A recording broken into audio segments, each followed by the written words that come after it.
Hi, Scott Orlin with Cinema Magazine. I am bringing you live and in person Jamie Dornan. Not one, not two, three different projects we're going to talk about. So let's try and be concise. Okay.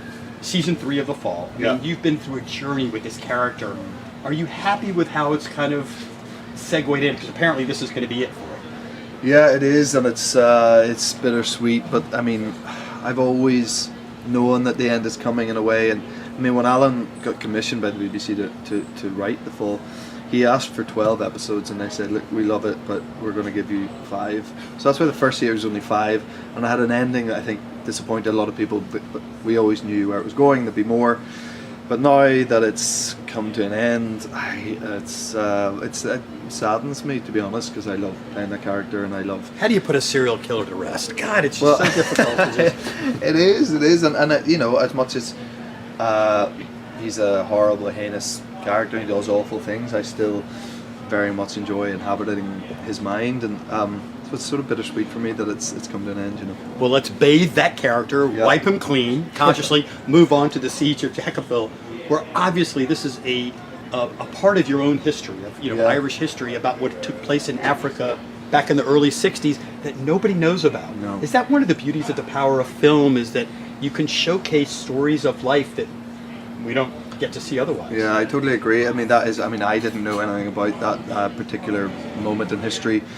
I think it's terrible that I didn't know that moment of history. I think a lot of people in Ireland aren't aware of the story, and so to be able to bring that to the surface, because it's such an important story, and these men did just incredible things, and the acts of bravery were sort of second to none, and we're for the most part we're giving that information to people. We're teaching them that through the medium of film, and obviously it's a true story, but you know, there's artistic license here there, but the fundamentals of what happened to those men in the Congo in 1961 we have put on the screen.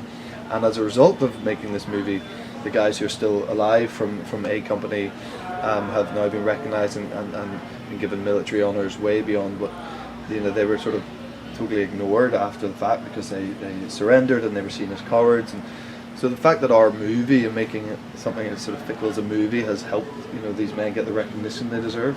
It's amazing, you know. Okay, but now that we cleaned you, let's dirty you up again. You know, James Cameron is about to shoot 4 consecutive Avatar films. You only had to do 2 of those. Yes. With 50 Shades Darker and Green. So can you talk a little bit about how actually beneficial to you as an actor to do that, to continue the character in sequential order like that? Yeah, I think it helps. You know, I think any actor would say the same thing. 2 is manageable because it's, you know, it's kind of neat, it's tidy. It's 5.5, 6 months it took. You know, some movies take that long to do one movie. Some movies take longer to do that. So in terms of energy and stuff, you feel like you have it in the tank to get through that kind of period of time. And also it just keeps you energized and in it, and you don't have to do that thing of like making one and then going away for a year and a half and then coming back and trying to find the character again and doing all that.